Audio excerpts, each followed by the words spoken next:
श्री स्वामी समर्थ. ओम नमो भगवते वासुदेवाय पुरुषोत्तमाय. अधिक मास महात्म्य. अध्याय 18. श्री लक्ष्मीनारायण संवादातून अधिक मासातील पुण्यकर्माचे महात्म्य आपण रोज ऐकत आहोत.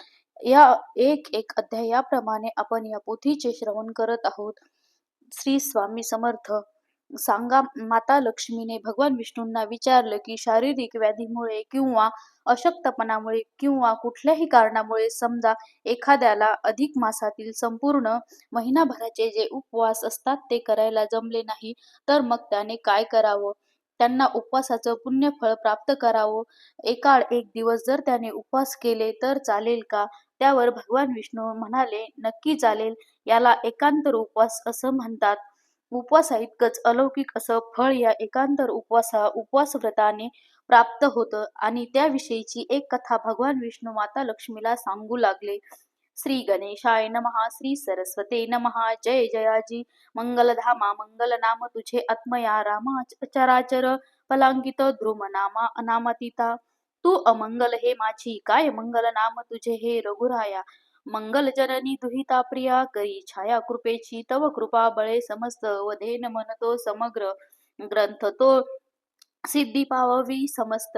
ठेवी वरदहस्त श्री माझ्या ऐका श्रोते जनसादर. मल महात्म्य परिकर लक्ष्मी नारायण संवाद. थोर भावे साचार परिशिजे विंध्य पर्वतामध्ये एक अमरकंटक नावाचा पवित्र स्थान आहे.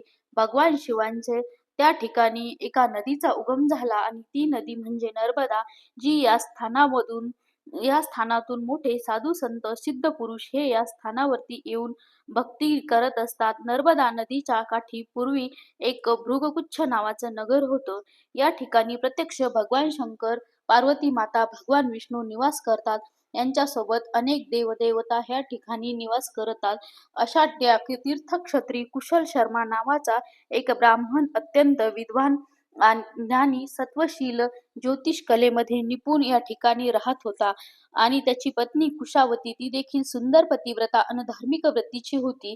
या दोघांना एक सुंदर अशी कन्या, तिचं नाव मेधावती. 16 वर्ष सुरू असताच कुशल शर्मानं त्याच्या कन्येचा विवाह पद्मनाभ नावाच्या अनुरूप सुयोग्य मुलाशी करून दिला, जो सुंदर होता, वेदशास्त्र संपन्न होता, सालंकृत होता. कन्यादान करून अर्पिले. कन्या रत्नचारी तया. दिवस सोहळा संपूर्ण. ब्राह्मण भोजन यथाविधी.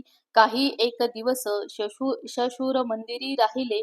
ते सुंदरी उभयता प्रीती ते पडी भारी ने सोडिती. एकमेका क्षण एक वियोग व्यथा सहन ती होईना. उभयता तव दैवयोग विचित्रता न सोडी सर्वथा. कवना ते एकदा नर्मदा तीरी विप्रमर जल क्रीडा करीत निर्भर सानिध्य पातला. एक मगर नेला ओढून पाताळा तीरी होता जो समुद्राव क्रीडा करिता निर्भर हाकार करिता जो सर्व ग्रामवासियांनी घेतली धाव. माते जाणवली पितियाने मेधावती आणि पद्मनाभ या दोघांचा संसार सुखाचा सुरू असतानाच अचानक एक दिवस अनर्थ घडला. कुशल शर्मा याचा जावई पद्मनाभ हा नदीमध्ये जलक्रीडा करत असताना एका मगरीने त्याला ओढून नेले. दुर्दैवानं त्याची कन्या मेधावती विधवा झाली आणि पित्याने तिला आपल्या घरी आणलं व मग मेधावतीने खूप शोक केला. आपल्या पतीच्या आठवणी काढून ती कसं तरी आपलं जीवन जगू लागली होती. काही दिवसानंतर एकदा असंच ती नर्मदा तीरी स्नानासाठी गेली असता त्या ठिकाणी तिला मल महात्म्य पुराण श्रवण केलं. तिच्या मनामध्ये विचार आला की मानव जो देह आहे तो क्षणभंगूर आहे. आपण एवढं सुखात संसार करत असताना आपल्या वाटेला आलेले हे दुःख मग पुनर्जन्माचं सार्थक कसं करावं, आणि हाच प्रश्न तिने घरी आल्यानंतर आपल्या वडिलांना विचारला. मने आता ऐक वचन व्यथा वैधव्यथान लोटे जाण तरी उपाव करू कवन सांगा मज लागून. स्वामिया ते पाहून दुःख भरित पिता नेत्री अश्रू श्रवत म्हणे बाई एक मातात करी व्रत मल महात्म्यवर परी संपूर्ण भरत आला मास उर्वरित राहिला एक दिवस तरी तू आचरे तव स्नानदानासी मौन नक्तासी आचरावे उपरी करू उद्यापन यथाविधी. ब्राह्मण संतर्पण केलिया घडे महत्पुण्य सत्यदान शुभाने कुशल वार्ता. शर्मा हा ब्राह्मण धर्मशास्त्र जाणून घेणारा त्याने आपल्या कन्येला सांगितलं, पुरुषोत्तम मासाच्या निमित्ताने एक दिवस उपवास करणं, पुरुषोत्तम भगवान यांची पूजा करणं, ध्यान करणं, नामस्मरण करणं, स्नान करणं, दानधर्म करणं, यामुळे आपले जन्म सार्थकी लागेल. पुरुषोत्तम मास आता सुरू आहे. एकच एकच दिवस राहिला आहे, तरी देखील तुला या दिवसामध्ये जे व्रत करायला जमेल, उपवास करायला जमेल, असे मौन व्रत असेल किंवा स्नानदान, ते तू जर एखादं पोथीचं पारायण सुरू असलं, शेवटचा अध्याय जरी आपण श्रवण केला, आपल्या कानावर पडला, तरी संपूर्ण पोथी श्रवणाचं, वाचनाचं पुण्य आपल्याला लागतं. अगदी तसंच पुरुषोत्तम मासामधील जेवढे दिवस जमतील तेवढे दिवस आपण पुण्यकर्म करावी. अगदी शेवटच्या दिवशी जरी जमलं तरी श्रवण करावी. त्यामध्ये स्नान, दान, दीपदान, दीपप्रज्वलन करणे, पोथीचं वाचन करणे, पुरुषोत्तम भगवान यांची पंचोपचारे पूजा करणे, अशी सर्व पुण्यकर्म या महिनाभरात जेव्हा जेव्हा जमतील आपण अवश्य करा. जैसा संपूर्ण ग्रंथ ऐकता, शेवटील अध्याय ऐकता फळलादे होत तूत, संपूर्णता प्राप्त होये तैसेची हे व्रत जाण करी तू.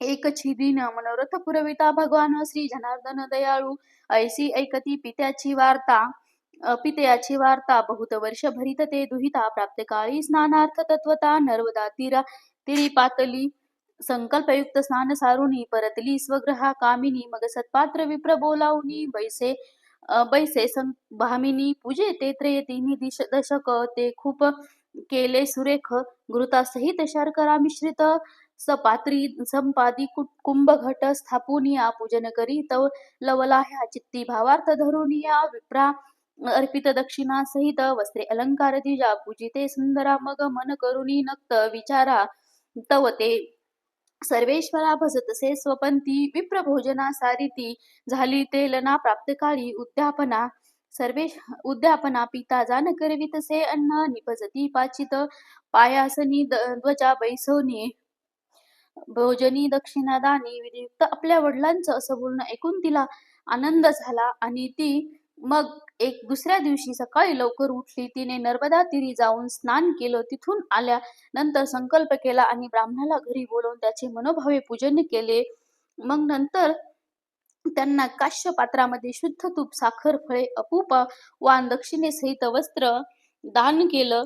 अलंकार इत्यादी पुरुषोत्तम भगवान यांना स्मरून दान केलं. त्या दिवशी तिने उपवास केला, मौन व्रताचं पालन केलं, ब्राह्मण भोजन दिलं. त्यानंतर यथाशक्ती उद्यापन केलं, सुवासिनींची ओटी भरली. मोठ्या श्रद्धेने तिला जेवढं जमेल तेवढं तिने यथाशक्ती हे सर्व केलं, पुण्यकर्म केलं. तिच्या एका दिवसाच्या व्रताने भगवान शंकर प्रसन्न झाले.